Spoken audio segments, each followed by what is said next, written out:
야고보서 1장 26절과 27절 말씀을 저와 여러분이 한 목소리로 읽겠습니다. 시작.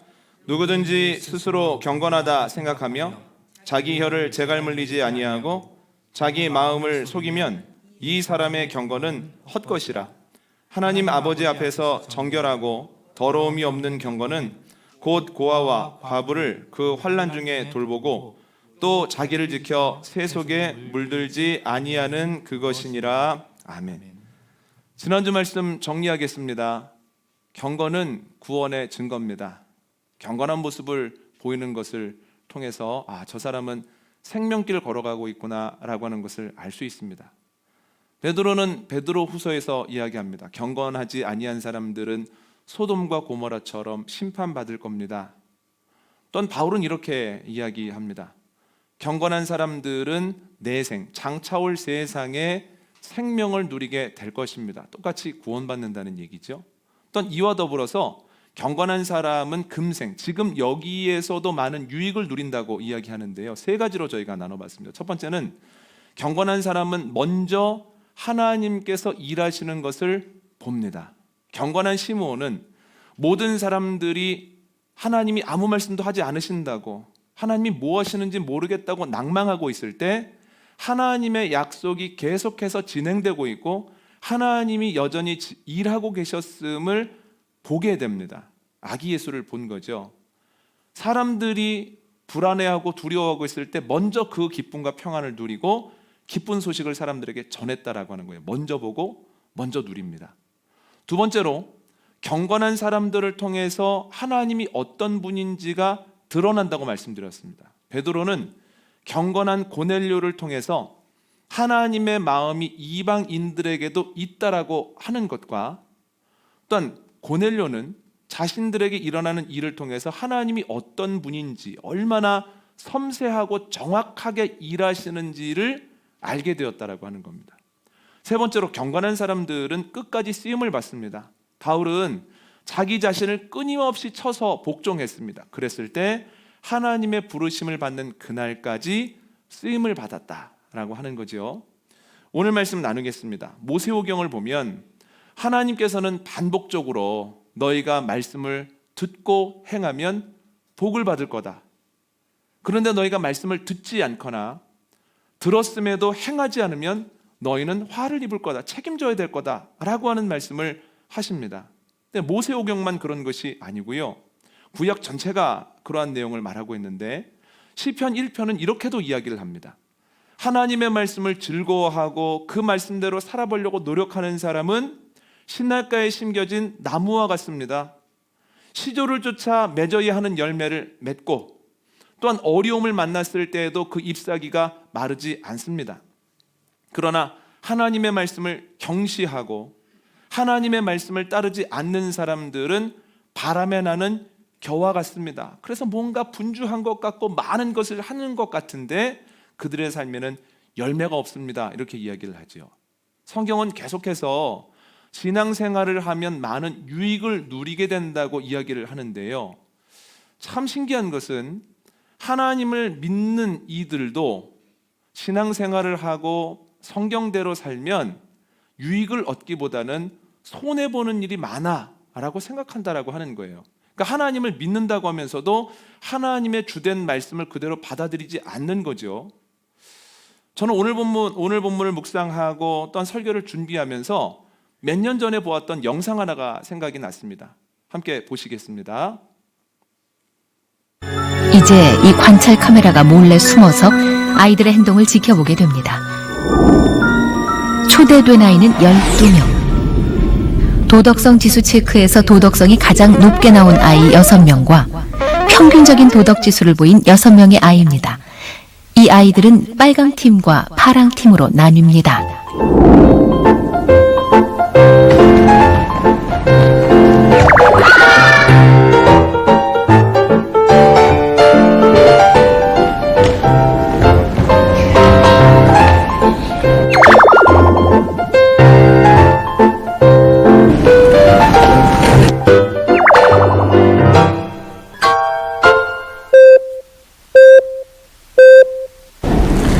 먼저 빨강조끼 팀입니다.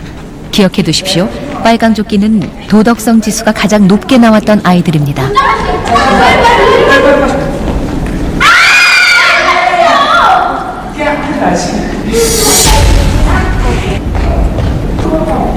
관찰 카메라는 숨겨져 있고 강당에는 아이들뿐입니다.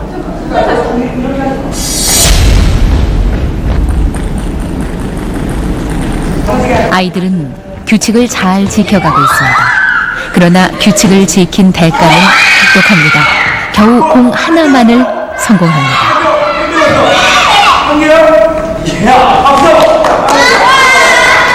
준비 시작. 이거 5분에 들어올게.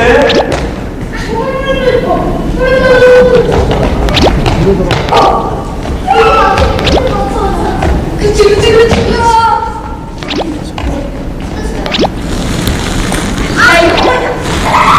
빨리.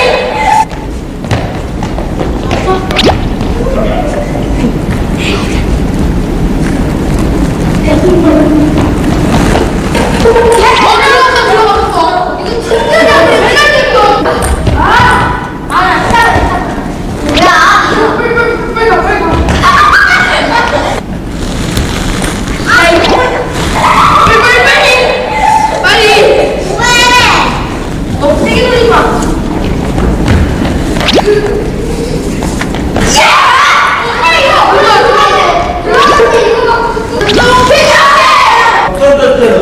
선생님이 규칙대로 했느냐고 물었을 때 아이들은 모두 그렇다고 대답을 합니다. 보고 한다면 1분도 안 돼 맞춰버릴 유아용 퍼즐이지만 이제 검은 천 속에서 그것을 맞춰야 합니다. 이번에도 빨강들은 굳건합니다. 12살 아이들이 이 정도로 행동이 일치해버린다는 게 놀라울 뿐입니다. 다시 파랑팀의 순서. 보지 말고 해야 한다는 규칙을 알려주고 선생님이 나갑니다. 바로 검은 천을 들춰봅니다. 보고 싶은 욕구를 참아야만 하는데 다들 그걸 참지 못하는 거죠. 도덕성과 관련된 280개의 문항을 초등학생 300명에게 물어봤습니다. 결과는 상당히 충격적입니다. 도덕성은 아이의 거의 모든 행동과 연결돼 있었습니다. 도덕성이 낮은 아이들의 경우 집중력도 낮았고 또래 관계에서도 어려움을 겪었습니다. 과잉 행동이나 문제 행동 역시 더 많이 표출되었으며 공격성 역시 높은 척도를 보였습니다. 더 특이한 것은 왕따를 당하거나 왕따를 가하는 경우도 도덕성이 낮은 점과 유의미한 관계를 나타냈다는 점입니다. 놀랍지 않으신가요? 드러나지 않은 도덕성이 아이의 거의 모든 행동을 규정하고 조정하고 있었던 겁니다. 도덕적이고 너무 착하면 손해를 본다. 그 생각은 완전히 잘못된 거죠. 결국 도덕성이 높으면 그 아이의 경쟁력도 높아집니다. 이 영상은 여러 가지 실험을 통해서 이렇게 이야기를 합니다. 막연하게 정직하면 손해보는 거야 라고 생각하지만 절대 그렇지 않습니다. 정직이 이 세상을 살아가는데 경쟁력이 됩니다. 처음에 이 영상을 보고 깜짝 놀랐습니다. 아, 그렇구나. 반대로 생각하고 있었구나. 그런데 성경을 읽다 보니 이 사실은 새로울 것이 없더군요. 하나님께서는 잠언을 통해서 끊임없이 정직한 자가 누리는 유익에 대해서 말씀을 하셨습니다. 그중 하나만 읽어볼까요? 잠언 16장 17절입니다. 시작. 악을 떠나는 것은 정직한 사람의 대로이니 자기의 길을 지키는 자는 자기의 영혼을 보전하느니라. 아멘. 그뿐만 아닙니다.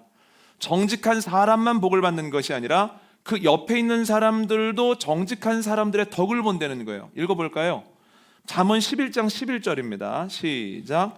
성읍은 정직한 자의 축복으로 인하여 진흥하고 악한 자의 입으로 말미암아 무너지느니라. 아멘.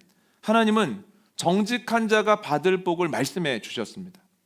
그런데 시간이 지나고 여러 가지로 살펴보니 과연 그렇습니다.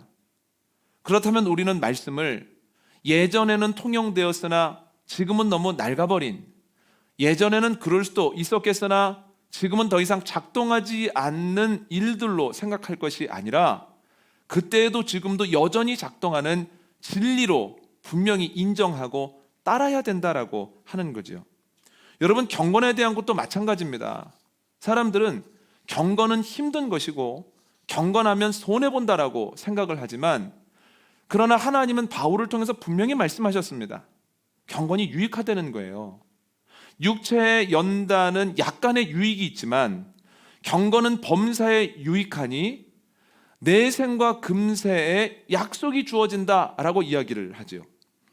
여러분, 하나님께서는 분명히 신앙생활하면, 말씀대로 살면, 경건하면 유익하다고 말씀하셨는데, 이것을 믿는 사람들, 하나님을 믿는다고 하는 사람들이 오히려 경건하면 손해본다고 생각을 합니다. 왜 그럴까요? 그래서 오늘은 왜 하나님의 약속과 반대되는 생각을 우리는 하고 있는 걸까에 대해서 세 가지를 나누려고 하는데요. 첫 번째는 기준이 육신이기 때문입니다. 영상을 보면 아이들이 힘을 합쳐서 탁구공을 넣습니다. 그런데 정직성 지수가 높은 아이들은 규칙을 지키다 보니 하나밖에 못 넣습니다. 왜 하나밖에 라는 표현을 쓰냐면, 정직성 지수가 평균인 아이들, 그래서 넘어갈 것은 넘어가고 모르는 것은 서로 모른 척 해주는 과정 가운데서 탁구공을 넣은 아이들은 7개를 넣었다라고 하는 거예요. 여러분, 탁구공을 몇 개 넣었느냐의 관점에서 보면 정직한 아이들이 손해를 본 겁니다만, 영상을 보면 그 외에 다른 것들은 손해보지 않았다라고 하는 것을 분명히 이야기를 합니다. 아이들이 스스로 가지고 있는 자존감의 정도, 분노했을 때 그 분노한 감정을 처리하는 방법, 내가 다른 사람에 대해서 미움을 느끼거나 다른 사람들한테 미움을 받을 때 취하는 태도들을 보면 정직성 지수가 높은 아이들이 훨씬 더 많은 유익을 누리더라, 잘 적응하더라, 뛰어난 모습을 보이더라 라고 영상이 이야기를 하고 있습니다. 여러분, 탁구공을 몇 개 넣었느냐, 분명히 손해를 봤지만 그 외에는 오히려 유익했다라고 하는 거예요.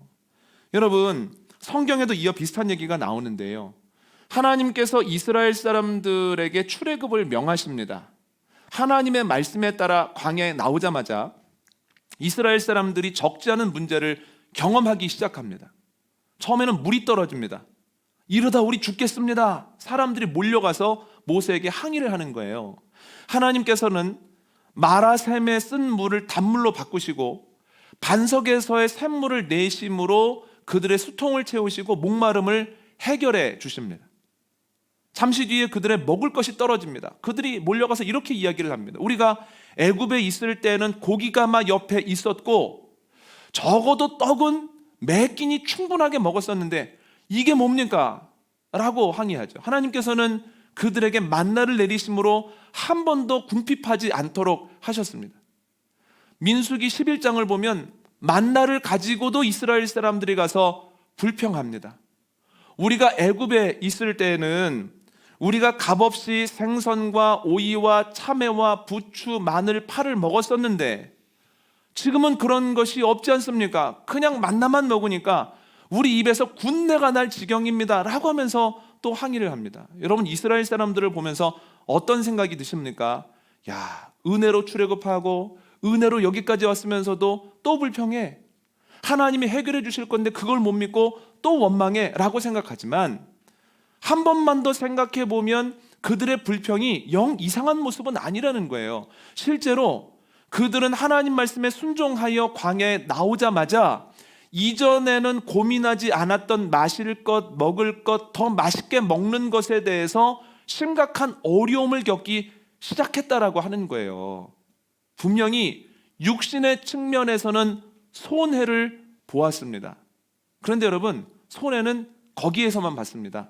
한번 생각해 보십시오. 그들은 예전에는 애굽의 노예였습니다만 이제는 정체성이 바뀌어서 하나님의 백성이 됐습니다. 그때도 고난을 당했고 지금도 고난을 당했습니다만 의미가 달라졌습니다. 그때는 노예이기 때문에 끊임없이 고통을 받는 거지만 지금은 하나님의 말씀에 순종하여 훈련을 받고 있는 중이라는 거예요. 점점 좋아질 수밖에 없습니다. 같은 고난이지만 이전의 고난에는 희망이 없었으나 이제는 그 고난에 희망이 있습니다. 그렇지. 우리가 이 훈련을 받고 나면 여호와의 훈련된 군사가 되어서 주님께서 우리를 마음껏 쓰실 수 있겠구나. 그들 안에 희망이 생겼다라고 하는 거죠. 여러분, 무엇보다 유익한 것은 이 어려운 상황에 대해서 자녀들에게 떳떳하게 얘기할 수 있다는 거예요. 예전에 애굽에 있을 때는 힘든 상황이 있을 때마다 야, 그게 인생이다. 나도 너만 할 때 그렇게 힘들고 어려웠는데 다 이런 거 겪다 보면 다 힘든 거야. 너만 힘드냐? 이렇게 얘기를 했다면 광야에서 왜 어렵냐고 묻는 자손들에게 이거 훈련받는 거거든. 우리가 가난에 가까워지고 있고 좋아지는 거거든. 우리 기대하자 하면서 아이들의 손을 붙잡고 기도할 수 있다는 거예요. 여러분, 이스라엘 사람들이 광야에 나오자마자 얼마나 많은 유익을 누리고 있습니까? 정체성이 바뀌었고 내가 하고 있는 일의 의미를 찾게 되었고 희망이 생겼는데요. 그렇게 많은 유익을 느끼면서도 이스라엘 사람들은 손해보고 있다라고 느끼는 거예요. 왜 그렇습니까? 그들의 기준이 육신적이기 때문에 그렇습니다. 그 기준이 세상의 기준과 다를 바가 없을 때 수많은 유익을 누리면서도 손해보고 있다고 생각하는 거예요. 성경에만 이러한 일이 일어나는 건 아니다라고 하는 거죠. 여러분, 저희가 예배하고 있는 이 공간은 전에는 산후조리원이었습니다. 전에 이 산후조리원을 꾸민 분이 얼마나 솜씨가 있었던지 꽤 많은 부분이 복층으로 이루어져 있었습니다. 그때 보신 분들은 알겠지만 얼마나 단단하게 지어놨는지, 공간도 부족한데 이 복층을 그대로 쓰면 좋겠다는 생각이 모두의 생각이었습니다. 그것을 사용하기 전에 법 테두리 안에서도 허용이 된 것인가 하는 마음을 가지고 여러 가지로 알아봤습니다. 구청에도 몇 차례 가고 소방서에도 몇 차례 가고 또한 건축사를 통해서 법령을 알아보기도 하고 아무리 알아봐도 법의 테두리 안에서는 복층을 사용할 방법이 없는 거예요. 여러분, 이러한 상황 속에서 고민하고 있을 때 외부 전문가 중에 한 분이 목사님 그냥 막아놓고 처음에 사용하시다가 나중에 별 말이 없으면 거기를 열어서 쓰셔도 무방합니다 라는 나름의 애정어린 조언을 해 주셨습니다. 여러분, 공간이 좁은데 복층을 쓰면 얼마나 좋겠습니까? 또한 그 공간을 헐어내지 않으면 철거 비용이 많이 주는데 그 또한 얼마나 좋은 일입니까? 그런데 교인들과 함께 이야기를 나눴습니다. 우리가 하나님의 사람들이라고 하면서 세상의 법을 지키지 않는다라고 하는 것은 말이 안 됩니다. 아깝지만 이 부분을 철거해서 털어냈으면 좋겠습니다. 털어냈지요. 확실한 건 경제적으로는 손해를 받습니다. 확실합니다. 그 부분은. 그러나 그 경제적인 부분을 제외하고는 저희가 누리고 있는 유익이 많습니다. 여러분, 저희 안에는 자긍심이 있습니다. 우리는 하나님의 법을 따르는 사람들로서 세상의 법도 잘 지키려고 노력해. 우리가 완벽하지는 않아도 그래도 우리가 부끄럽지 않으려고 하나님 앞에서, 사람들 앞에서 노력하고 있어. 우리 안에 자긍심이 있지 않습니까? 또한 누구를 만나도 떳떳할 수 있습니다. 누군가가 교회를 방문해서 좋으네요. 그런데 어떻게 복층을 쓰시나요? 그러면 말이 길어질 것 아닙니까? 여러분, 말이 길어진다는 것 자체가 뭔가 걸리는 부분이 있는 거예요. 그런데 걸리지 않고 누구 앞에서도 떳떳하게 이야기할 수 있다라고 하는 거죠. 목회자로서 가장 행복한 것은 정직함에 대한 설교를 마음껏 할 수 있다고 하는 겁니다. 정직합시다. 정직하면 하나님께서 기뻐하신다라는 하십니다라는 설교를 하고 나가면서 복층을 보면서 이 부분은 좀 그랬어 하지 않고 마음껏 설교해도 걸리지 않는다라고 하는 것이 목회자에게 얼마나 큰 행복인지 모르겠습니다. 여러분, 물질적인 것 이외에 유익이 많더군요. 그런데 그 이외의 유익이 물질적인 손해를 덮고도 남음이 있다는 거예요. 여러분, 그럼에도 불구하고 우리가 신앙생활하면 손해봐, 경건하면 뭔가 자꾸만 뺏기는 것 같아 라는 생각이 든다면 내 기준을 한번 점검해 봐야 됩니다. 내 기준은 육신적인 것이 아닌가? 내가 하나님을 따른다고 하면서도 내가 가지고 있는, 내가 평가하는 그 기준이 하나님이 기뻐하심이 아니라 세상 사람들도 즐거워하는 그 평가 기준이 아닌가를 돌아봐야 됩니다. 여러분들의 기준은 무엇입니까? 여러분들은 어떤 일이 일어났을 때에 내가 지금 유익함을 누리고 있다고 생각하시고 어떤 현상 앞에서 내가 손해보고 있다라고 생각하십니까? 내가 경건한지, 내가 올바른 기준을 가지고 있는지를 점검하는 예배 시간이 되시기를 원합니다. 두 번째로 자꾸만 손해본다고 생각하는 이유는 기준이 지금이기 때문입니다. 여러분, 하나님께서 출애굽을 명하셨을 때 두 부류로 나뉩니다. 하나님께서 명령하셨기 때문에 순종한 사람들이 있고 순종하지 않은 사람들이 있죠. 그러면 순종하지 않은 사람들, 애굽에 그냥 머물러 있었던 사람들에 대한 이야기는 성경책에 안 나옵니다. 그런데 그들 어떻게 살았을까요? 미루어 짐작해 볼 수 있는 것은 그들은 광야로 나간 사람들에 비해서 조금 덜 걱정하면서 사는 노예 생활을 했습니다. 분명합니다. 그러면 그들의 자녀들은 어떻게 살았을까요? 그들의 자녀들도 먹고 마실 것을 조금 덜 걱정하는 노예로 살았습니다. 그러면 그 자녀들의 자녀들은요? 똑같습니다. 먹고 마시는 걸 조금 덜 걱정하는 노예로 살았습니다. 그러면 하나님의 말씀에 순종하여 광야에 간 사람들은 지금 어떻게 살고 있습니까? 먹고 사는 것에 조금 불편함을 느끼고 때때로 이전에 하지 않았던 고민들을 하면서 살아갑니다만 그럼에도 불구하고 그들은 가나안 땅으로 차츰차츰 나아가고 있습니다. 만약 그들이 믿음 가지고 가나안 땅으로 올라갔다면 이미 그들은 약속의 땅에 도착했을 것입니다만은 그럼에도 불구하고 하나님은 그들에게 은혜를 내리셔서 가나안 땅을 볼 수 있는 곳까지는 그들을 인도하셨다는 거예요. 어떤 게 이득입니까? 지금은 잘 모르겠습니다. 조금 덜 걱정하면서 사는 노예가 난 것인지 조금 걱정이 많지만 하나님의 백성으로서 가나안 땅을 향해서 가고 있는 것이 복된 것인지 잘 모르겠어요. 그 다음 세대 한번 볼까요? 출애굽한 사람들 어떻게 됐습니까? 하나님께서 그들에게 은혜를 내리심으로 약속의 땅을 밟게 하시고 또한 만만한 것은 아니지만 하나님께서 때때로 능력 주심으로 그 땅을 차지하게 하셔서 그들이 그 땅에 차츰차츰 주인이 되기 시작했다라고 하는 거예요. 그 땅에 양식 씨앗을 뿌리고 또 노력한 것만큼 거두기 시작했습니다. 여러분, 어떤 것이 또 좋습니까? 그 다음 세대 한번 볼까요? 그 다음 세대는 어떻게 됐습니까? 더욱더 그 땅을 잘 경작하여서 그 땅을 누리며 살아가는 사람들이 되었다는 거예요. 여러분, 그때 애굽에서 나오지 않은 사람들은 뭐 하고 있을까요? 여전히 먹고 마시는 것을 조금 덜 걱정하는 노예라는 거예요. 어떤 것이 좋습니까? 당연히 주님 말씀에 순종하여 나온 사람들이 좋습니다.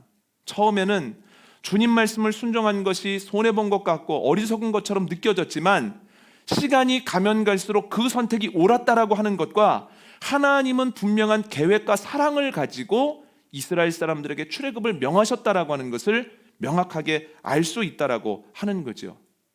근데 여러분, 더 행복한 건 뭐냐면 육신적인 유익뿐만 아니라 영적인 유익은 더 말할 것도 없다라고 하는 거예요. 여러분, 애굽 땅에 머물러 살아가는 사람들이 자녀들에게 하나님에 대해서 무슨 해줄 말이 있겠습니까? 그러나 하나님의 말씀에 순종하여 여기까지 온 사람들은 자녀들에게 하나님에 대해서 해줄 얘기가 너무 많다는 거예요. 그뿐입니까? 하나님이 나를 책임지셨기 때문에 자녀들도 책임지시고 그 자녀들도 책임지신다라고 하는 분명한 믿음이 있기에 세상의 풍조가 나날이 바뀌어도 그 가운데에서도 불안해하지 않을 수 있었다라고 하는 거예요. 이제는 비교할 수 없을 만큼 하나님의 뜻을 따른 사람들이 많은 유익함을 누리고 있습니다. 그들뿐만이 아닙니다. 다윗도 그랬습니다. 한번 성경 말씀 읽어볼까요? 사무엘상 24장 3절과 4절입니다. 시작. 길가 양의 우리에 이른즉 굴이 있는지라 사울이 뒤를 보러 들어가니라. 다윗과 그의 사람들이 그 굴 깊은 곳에 있더니 다윗의 사람들이 이르되 보소서 여호와께서 당신에게 이르시기를 내가 원수를 내 손에 넘기리니 내 생각에 좋은 대로 그에게 행하라 하시더니 이것이 그날이니이다 하니 다윗이 일어나서 사울의 겉옷자락을 가만히 베니라. 아멘. 지난주에 잠시 언급했던 사건인데요. 사울이 다윗을 시기해서 군사들과 함께 잡으러 다닙니다. 다윗이 엔게디 광야로 갔을 때 거기까지 쫓아오는데요. 사울이 갑자기 다윗을 쫓다가 화장실에 가야만 했습니다. 그래서 동굴로 들어갑니다. 근데 이게 웬일입니까? 그 동굴은 다윗과 그의 사람들이 숨어 있는 곳이었습니다. 동굴로 들어오는 모습을 보고 다윗과 함께했던 사람들이 쾌재를 부릅니다. 장군님, 드디어 약속의 날이 왔습니다. 주님께서 상황을 통해서 말씀하십니다. 네 마음대로 사울 왕을 처리해라. 억울함을 갚아라. 모든 사람이 그렇게 이야기를 하는데 다윗은 하나님께서 세우신 사람을 자신의 손으로 넘어뜨린다라고 하는 것이 너무 마음에 걸렸습니다. 그래서 자신이 사울 왕을 해칠 마음이 없다고 하는 것을 알려주기 위해서 그의 옷자락만 살짝 베고 그에게 위해를 가하지 않습니다. 하나님께서 주신 마음 그대로 반응한 거예요. 그런데 여러분, 이 선택으로 인해서 다윗이 손해봤습니다. 사울은 그러한 일을 경험하고도 꽤 오랜 동안 다윗과 그의 사람들을 잡으러 다닙니다. 그것 때문에 꽤나 어려운 일들을 많이 당했다라고 하는 거예요. 그런데 여러분, 처음에는 그 선택이 잘못된 것인 줄 알았으나 시간이 지나면 지날수록 생각해보면 해볼수록 다윗이 많은 유익함을 누렸다는 거예요. 여러분, 다윗이 그 자리에서 사울을 죽였다면 그가 어떻게 온 이스라엘의 왕이 됐겠습니까? 사울을 따르던 사람들과 다윗을 따르는 사람들이 계속해서 내전 형태로 싸웠을 거예요. 어찌어찌해서 이스라엘의 왕이 되었다 한들 사람들이 그를 따르겠습니까? 그런데 그가 하나님이 주시는 마음에 반응하였을 때 하나님께서는 하나님의 때에 하나님의 방법으로 다윗을 온 이스라엘의 왕이 되게 하시고 그를 중심으로 온 이스라엘 사람들이 하나 되게 하시고 하나된 이스라엘 사람들이 이전과는 다른 것들을 행하고 경험하게 하시더라는 거예요. 여러분, 그때는 손해보는 것 같았는데 시간이 지나고 보니 시간이 가면 갈수록 하나님 주신 마음에 반응한 것이 훨씬 더 좋은 것이었다라고 하는 거예요. 여러분, 주님이 주시는 마음은 지금 여기를 넘어서서 시간이 흐른 뒤에도 후회 없는 선택을 하게 하십니다. 그럼에도 신앙생활하면 손해봐, 경건하면 손해봐 라고 생각하신다면 우리가 점검해야 되는 것이 하나 있습니다. 나는 하나님의 사랑과 하나님의 실력에 대한 믿음이 있는가? 지금 하나님이 이렇게 말씀하시는 것에 반응하면 지금은 손해보는 것 같아도 하나님의 때에 그 전세가 역전되어질 것을 나는 믿는가? 나에게는 과연 주님에 대한 믿음이 확고한가? 여러분, 이것을 점검하는 저와 여러분 되시기를 원합니다. 세 번째로, 경험이 부재하기 때문에 자꾸 손해본다고 생각을 합니다. 저는 출애굽기를 묵상할 때마다 생각하게 되는 신앙의 원리가 있는데요. 예전에도 한두 번 설교를 드렸었는데 바로 신앙의 선순환과 신앙의 악순환입니다. 하나님께서 이스라엘 사람들에게 출애굽을 명하십니다. 우리는 평생 애굽에서 살던 사람들인데 어떻게 나가지? 나가면 뭐 먹고 살지? 이 고민을 모든 사람이 했으나 한 부류는 하나님의 말씀에 따라서 출애굽을 합니다. 출애굽을 했을 때 하나님께서 그들을 위해 차려놓으신 광야의 식탁을 경험하고 하나님께서 그들을 인도하시기 위해서 이미 준비해 놓으셨던 구름기둥과 불기둥을 봅니다. 하나님의 명령에 순종하였더니 준비된 걸 보네, 준비된 걸 먹고 마시네, 경험하죠. 그들의 믿음이 커집니다. 믿음이 커졌기 때문에 하나님이 또 다른 명령을 하셨을 때 이전보다 훨씬 더 빠르게 반응할 수 있습니다. 그러면 하나님의 준비하신 것을 또 봅니다. 그럼 믿음이 또 올라갑니다. 다음 명령에 더 쉽게 순종합니다. 또 봅니다. 또 믿음이 올라갑니다. 계속해서 믿음의 선순환을 경험한다라고 하는 거예요. 반면 애굽에서 나오지 못한 사람들은 하나님께서 준비해 놓으셨음에도 불구하고 그것을 보지도 못했고 먹고 마시지도 못했습니다. 그때 순종하지 않았기 때문에 시간이 가면 갈수록 혹은 나이를 먹으면 먹을수록 하나님의 말씀에 순종하여 내가 안정적이라고 느끼는 곳을 떠나고 손에서 놓기가 점점 더 힘들어진다라고 하는 거예요. 그래서 그들은 순종하지 않았기 때문에 보지 못하고, 보지 못했기 때문에 믿음이 더욱더 위축되고, 다시 그 믿음 때문에 순종하지 못하고 계속해서 악순환으로 추락하게 된다라고 하는 거예요.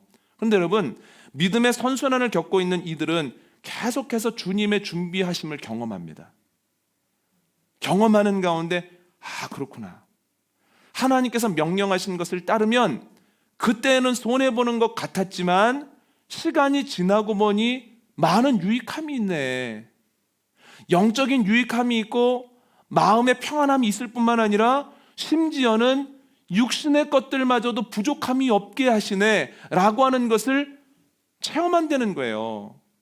여러분, 모세가 뭐라고 설교를 합니까? 아직 가나안 땅에 들어가기 전임에도 불구하고 우리가 먹을 것이 부족했느냐, 입을 것이 부족했느냐, 신을 것이 부족했느냐고 이야기할 때 아무도 거기에 대해서 얘기하지 못하는 것은 하나님의 책임지시는 은혜가 그들에게 있었다는 거예요.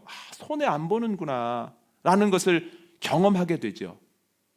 하나님은 믿음으로 반응하는 이들에게 절대 손해보게 하지 않으십니다. 모든 면에서요.